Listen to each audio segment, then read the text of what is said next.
Hello বন্ধুরা, এই দেখো নাতনি যোগাসন প্র্যাকটিস করছিল আর সেই ফাঁকে আমি এই ভিডিওটা করে নিলাম। এটা হলো উত্থিত পদ্মাসন। এবার ও করছে চক্রাসন। এই দেখো বেশ সুন্দর, কিন্তু চক্রাসনটাও বেশ ভালোই করলো।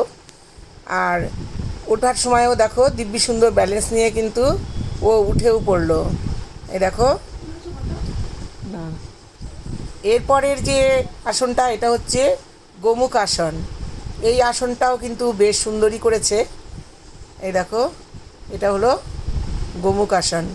ছোটোবেলায় অনেক করেছি, কিন্তু এখন করতে বলো করতে পারবো না। কিন্তু নাতনি দেখলাম বেশ অনায়াসেই হাতগুলো পেছনে নিয়ে গেল, পাটাও ভাঁজ করে যেভাবে করে। এটা হচ্ছে না, গোমুখ আসন। এটা গোমুখ আসন। আর এরপরে এটা হচ্ছে, এই আসনটার নাম কী রে বাবা? ঘন পদাসন। এই আসনটা যদিও আমার জানা ছিল না। তোমাদের আমার নাতনির আসন কেমন লাগলো? ভালো লাগলে সাবস্ক্রাইব করে আমাদের সঙ্গে থেকো। টাটা, তোমরা ভালো থেকো, সুস্থ থেকো।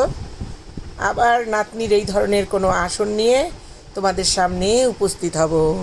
টাটা, আজকের মতো বিদায় নিচ্ছি।